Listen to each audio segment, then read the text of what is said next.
नमस्कार। आजकल की भागदौड़ भरी जिंदगी में हम्म। शायद हम सबके पास एक ऐसी सीक्रेट जगह है जहां कुछ पल का सुकून मिलता है ना। भले ही वो जगह टॉयलेट ही क्यों ना हो, हाँ। हाथ में फोन और दुनिया जहान से कुछ देर के लिए एकदम कट ऑफ। हाँ। लेकिन क्या ये आदत जो इतनी आम हो गई है वाकई सिर्फ कुछ मिनटों का आराम है, या फिर अनजाने में हम अपनी सेहत के साथ कुछ गड़बड़ कर रहे हैं? हमारे पास जो जानकारी इकट्ठी हुई है वो इसी आम सी दिखने वाली आदत के कुछ कह सकते हैं चौंकाने वाले पहलुओं पर रोशनी डालती है। हाँ, ऐसा लगता है कि टॉयलेट में जरूरत से ज्यादा वक्त बिताना, खासकर ये टेक्नोलॉजी के साथ मोबाइल वगैरह, ये धीरे धीरे शरीर पर गंभीर असर डाल सकता है। आज हम इसी के तह तक जाने की कोशिश करेंगे। ये वाकई एक दिलचस्प मुद्दा है और ज़रूरी भी। अक्सर लोग इसे बहुत हल्के में लेते हैं, शायद इसीलिए कि ये थोड़ा निजी मामला लगता है ना। हाँ बिल्कुल। पर शारीरिक स्तर पर इसके प्रभाव काफी सीधे हैं और कई बार अनदेखे भी रह जाते हैं। और हाँ, इसके कुछ मनोवैज्ञानिक पहलू भी हैं जिन पर बात होनी चाहिए। तो आज का मकसद यही है कि इस आदत के पीछे छिपे जो स्वास्थ्य जोखिम है उन्हें समझें और देखें कि क्या बेहतर विकल्प हो सकते हैं हमारे पास। बिल्कुल। तो शुरुआत इसी से करते हैं कि आखिर ऐसा होता क्यों है, लोग क्यों टॉयलेट में इतना ज्यादा समय बिताने लगे हैं। जो बातें सामने आई हैं उनमें सबसे ऊपर तो शायद ये स्मार्टफोन का नशा ही है। हाँ, ये तो है। सोशल मीडिया स्क्रॉल करना, गेम्स खेलना, न्यूज़ देखना, सब कुछ वहीं चाहिए। और ये भी सच लगता है कि कई लोगों के लिए ये घर का वो कोना है जहां कोई डिस्टर्ब नहीं करता। हाँ, एक तरह की प्राइवेसी, एक तरह की निजी जगह जहां दिन भर के शोर और तनाव से कुछ देर के लिए सही राहत मिल जाती है। एकांत की तलाश में भी लोग शायद वहां ज्यादा देर रुक जाते हैं। ये गौर करने वाली बात है ना, कि कैसे एक बुनियादी जरूरत की जगह धीरे धीरे आरामगाह या कहें एस्केप रूम में बदल गई है। Escape room? हाँ। ये हमारी आधुनिक जीवन शैली, बढ़ते तनाव और शायद एकांत की हमारी जो बढ़ती जरूरत है उसका एक लक्षण है। ये सवाल भी उठता है कि क्या हम अपने लिए मी टाइम निकालने के स्वस्थ तरीके खोजने की बजाय ऐसे शॉर्टकट अपना रहे हैं जो शायद लंबे समय में फायदेमंद न हो। हमारे तनाव प्रबंधन के तरीकों पर भी ये एक तरह की टिप्पणी है। सही कहा। अच्छा चलिए अब सीधे मुद्दे पर आते हैं। जब कोई टॉयलेट सीट पर ज्यादा देर बैठा रहता है तो शरीर पर फौरन क्या असर महसूस होता है? कई लोगों ने शायद महसूस किया होगा कि पैरों में अजीब सी झंझनाहट या सुन्नपन सा आ जाता है। वो क्यों होता है? बिल्कुल, ये सुन्नपन या झंझनाहट, जिसे पिन्स एंड नीडल्स भी कहते हैं, ये असल में ब्लड सर्कुलेशन मतलब रक्त संचार में रुकावट का संकेत है। अच्छा। टॉयलेट सीट पर बैठने का जो पोस्चर होता है ना, वो हमारे निचले हिस्से, खासकर जांघों और नितंबों की नसों और धमनियों पर दबाव डालता है। तो ज्यादा देर तक एक ही स्थिति में रहने से खून का बहाव ठीक से नहीं हो पाता, नसों पर दबाव पड़ता है और इसी से ये सुन्नपन महसूस होता है। और मैंने पढ़ा कि इसी दबाव का असर गुदा क्षेत्र मतलब रेक्टल एरिया की नसों पर भी पड़ता है, और यही वो नसें हैं जिनके सूजने से पाइल्स या बवासीर की समस्या होती है। मतलब ज्यादा देर बैठना सीधे सीधे पाइल्स के खतरे को बढ़ाता है। हाँ, ये बिल्कुल सीधा संबंध है। उस बैठने की मुद्रा में रेक्टल नसों पर लगातार दबाव बना रहता है। इसे आप ग्रेविटी का असर भी कह सकते हैं। लंबे समय तक ये दबाव झेलने से नसें फैल सकती हैं, उनमें सूजन आ सकती है और खून भी जमा हो सकता है। इसी स्थिति को हम हीमोरॉइड्स या पाइल्स कहते हैं। और अगर किसी को पहले से कब्ज है, कॉन्स्टिपेशन है और वो जोर लगा रहा है तो ये दबाव और भी बढ़ जाता है। इससे स्थिति बिगड़ सकती है। ये तो हुए फौरी असर जो शायद कुछ देर में ठीक भी हो जाएं। लेकिन अगर ये रोज की आदत बन जाए तो लंबे समय में स्वास्थ्य को क्या गंभीर नुकसान हो सकते हैं? पाइल्स का जिक्र तो हमने किया, ये शायद सबसे आम समस्या है। पाइल्स तो है ही, लेकिन ये सिर्फ एक शुरुआत हो सकती है। लगातार दबाव और कब्ज के कारण जोर लगाने से एनल फिशर्स का खतरा भी बढ़ जाता है। Anal fissures? हाँ, ये गुदा की परत में होने वाले छोटे दर्दनाक कट्स या दरारें होती हैं। ये मल त्याग को और भी मुश्किल और दर्दनाक बना सकती हैं। बाप रे। एक और गंभीर समस्या जिसका जिक्र हमारे सूत्रों में मिला वो थोड़ी चौंकाने वाली लगी मुझे, पेल्विक फ्लोर डिस्फंक्शन। मुझे जानकर हैरानी हुई कि सिर्फ टॉयलेट में ज्यादा देर बैठने से पेल्विक मांसपेशियों पर असर पड़ सकता है। ये तो बहुत जरूरी मांसपेशियां होती हैं ना? हाँ, ये वाकई एक अहम पॉइंट है जिसे अक्सर नजरअंदाज कर दिया जाता है। पेल्विक फ्लोर मांसपेशियां एक तरह के सपोर्ट सिस्टम की तरह काम करती हैं हमारे निचले अंगों के लिए। अच्छा। तो टॉयलेट सीट पर लंबे समय तक बैठने की मुद्रा, खासकर अगर व्यक्ति थोड़ा आगे झुककर बैठा है फोन देखने के लिए, तो इन मांसपेशियों पर लगातार खिंचाव डाल सकती है और उन्हें कमजोर कर सकती है। ओह, अच्छा। और ये कमजोरी आगे चलकर यूरिनरी इनकॉन्टिनेंस मतलब मूत्र असंयम या फिर मल त्याग में कठिनाई और यहाँ तक कि पेल्विक अंगों के अपनी जगह से खिसकने, जिसे प्रोलैप्स कहते हैं, ऐसी समस्याओं का कारण बन सकती है। बाप रे, ये तो काफी गंभीर बात है। हाँ, ये दिखाता है कि कैसे एक सामान्य सी लगने वाली आदत का असर शरीर के कितने अंदरूनी और महत्वपूर्ण सिस्टम पर पड़ सकता है। और पोस्चर की बात चली है तो जिस तरह से लोग फोन में मगन होकर टॉयलेट सीट पर बैठते हैं झुककर, उससे रीढ़ की हड्डी पर भी तो असर पड़ता होगा, कमर दर्द वगैरह। निश्चित रूप से बिल्कुल पड़ता है। अक्सर लोग फोन इस्तेमाल करते हुए आगे की ओर झुक जाते हैं या मतलब अजीब से पोजिशन में बैठते हैं। हाँ हाँ। लंबे समय तक ऐसा करने से रीढ़ की हड्डी, खासकर पीठ के निचले हिस्से पर गैर जरूरी तनाव पड़ता है। इससे कमर दर्द, गर्दन में दर्द और खराब पोस्चर की समस्याएं पैदा हो सकती हैं या बढ़ सकती हैं।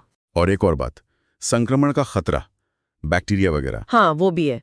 देखिए, टॉयलेट का माहौल बैक्टीरिया के पनपने के लिए अनुकूल होता ही है। जितनी ज्यादा देर आप वहां बिताते हैं, आपकी त्वचा के बैक्टीरिया के संपर्क में आने और उससे संक्रमण होने का खतरा उतना ही बढ़ जाता है। तो ये शारीरिक समस्याएं तो साफ दिख रही हैं, piles, fissure, pelvic floor, posture, infection, list लंबी है। लेकिन क्या इसका हमारे मन पर भी कोई असर होता है? मानसिक स्वास्थ्य के लिहाज से इस आदत को कैसे देखा जाए? हाँ, मनोवैज्ञानिक प्रभाव भी कम नहीं है, बिल्कुल। पहली बात तो ये कि अगर टॉयलेट में ज्यादा समय बिताने की वजह मोबाइल है, तो ये मोबाइल की लत को और पुख्ता करता है, उसे और बढ़ाता है। अच्छा, कैसे? सिर्फ जरूरत की जगह नहीं मानता, वो उसे एक एस्केप या मनोरंजन क्षेत्र की तरह देखने लगता है। हाँ, जैसे तनाव हुआ, चलो टॉयलेट में बैठ जाते हैं थोड़ी देर फोन लेकर। बोरियत हुई, चलो टॉयलेट चलते हैं। एग्जैक्टली, ये एक तरह की कंडीशनिंग हो जाती है।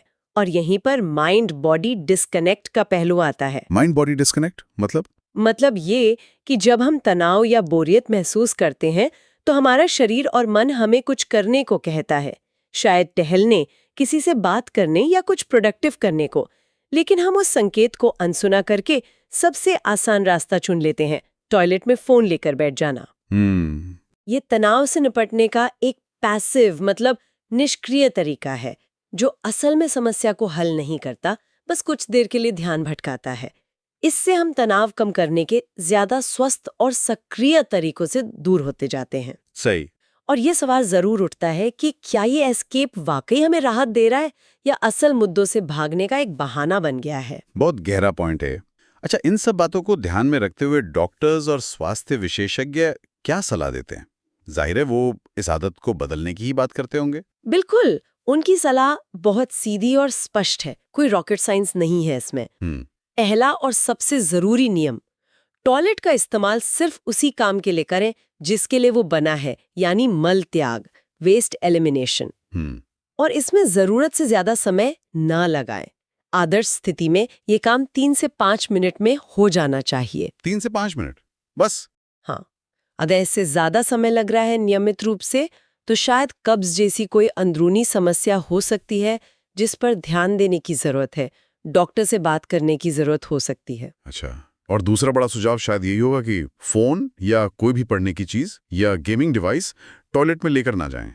हाँ, ये बहुत बहुत महत्वपूर्ण है। नो फोन जोन बना ले बाथरूम को। इससे आप समय का ट्रैक नहीं खोएंगे और आपका ध्यान सिर्फ जरूरी काम पर रहेगा। ठीक है। और ये उस कंडीशनिंग को तोड़ने में भी मदद करता है जहां टॉयलेट मनोरंजन या एस्केप से जुड़ गया है। समझ गया। और अगर किसी को कब्ज की वजह से ज्यादा देर लगती है तो उनके लिए क्या सुझाव है? क्योंकि वो तो मजबूरी में बैठते हैं। हाँ, कब्ज एक आम समस्या है और उसके लिए जीवन शैली में बदलाव सबसे कारगर होते हैं। सबसे पहले आहार में फाइबर बढ़ाना, खूब सारे फल, सब्जियां, साबुत अनाज खाना। फाइबर, ठीक है। दूसरा, दिन भर में पर्याप्त पानी पीना, हाइड्रेटेड रहना बहुत जरूरी है। तीसरा, नियमित व्यायाम करना। थोड़ी फिजिकल एक्टिविटी आंतों को भी सक्रिय रखती है। व्यायाम भी, ओके। और एक बेहद जरूरी बात, जब शरीर संकेत दे, मतलब मल त्याग की इच्छा हो, जिसे डेफिकेशन रिफ्लेक्स कहते हैं, तो उसे नजरअंदाज ना करें, टालें नहीं। जैसे ही महसूस हो, तुरंत जाएं। शरीर के संकेतों का सम्मान करना बहुत जरूरी है। टालना नहीं है। ये छोटे छोटे बदलाव पाचन स्वास्थ्य को बेहतर बनाने में बड़ी भूमिका निभाते हैं और कब्ज कम करने में मदद करते हैं। ये तो बहुत प्रैक्टिकल टिप्स हैं। तो अगर कोई इस आदत में फंस चुका है और अब बदलना चाहता है, तो इससे बाहर निकलने के लिए क्या किया जा सकता है? कुछ व्यावहारिक कदम। देखिए, सबसे पहले तो मानसिकता बदलनी होगी। विल पावर चाहिए थोड़ी सी। बाथरूम को स्वच्छता और जरूरत की जगह समझे, न कि अपना पर्सनल लॉन्ज या एंटरटेनमेंट सेंटर। ये सोच पहला कदम है। ठीक है, सोच बदलना। और फिर फोन वाली आदत तोड़ने के लिए शायद वो फोन फ्री टॉयलेट का नियम बनाना वो सच में काम कर सकता है। खुद से वादा करें कि फोन बाहर ही छोड़कर जाएंगे। बिल्कुल, ये चैलेंज लें अपने लिए। शुरू में मुश्किल लग सकता है, पर आदत पड़ जाती है। और अगर आप तनाव या बोरियत से बचने के लिए टॉयलेट का सहारा ले रहे हैं, तो इसके स्वस्थ विकल्प खोजना बहुत जरूरी है। जैसे क्यों ना दिन में कुछ मिनट निकालकर ध्यान करें या गहरी सांस लेने का अभ्यास करें।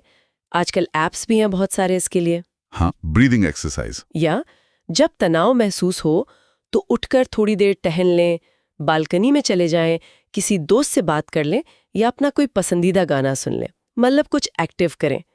तनाव प्रबंधन के सक्रिय तरीके अपनाना महत्वपूर्ण है, ताकि टॉयलेट में छुपने की जरूरत ना पड़े। सही कहा। जब हम तनाव से निपटने के सकारात्मक और असरदार तरीके सीख लेते हैं, तो फिर टॉयलेट जैसी जगहों पर छिपने की जरूरत ही महसूस नहीं होती। शायद ये अपनी देखभाल करने का एक ज्यादा सम्मानजनक तरीका भी है ना? बिल्कुल। ये आदतों को पहचानने और उन्हें सोच समझकर बेहतर विकल्पों से बदलने की प्रक्रिया है। इसमें थोड़ा समय लग सकता है, अनुशासन चाहिए, लेकिन ये पूरी तरह संभव है और सेहत के लिए बहुत फायदेमंद भी। तो कुल मिलाकर आज की इस चर्चा से ये साफ है कि टॉयलेट में मोबाइल लेकर घंटों बिताना ये सिर्फ समय की बर्बादी नहीं है, बल्कि ये हमारी शारीरिक और मानसिक सेहत के लिए एक गंभीर खतरा बन सकता है।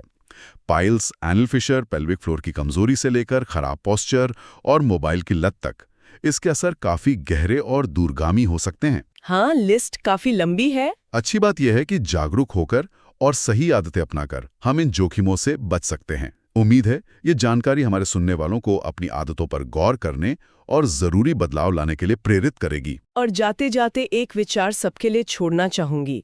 ये जो आदत है, एक खास मकसद के लिए बनी जगह पर उससे बिल्कुल अलग काम करते हुए जरूरत से ज्यादा वक्त बिताना, ये हमें अपनी जिंदगी में उपस्थिति मतलब प्रेजेंस और उद्देश्य मतलब पर्पस के बारे में क्या सिखाती है?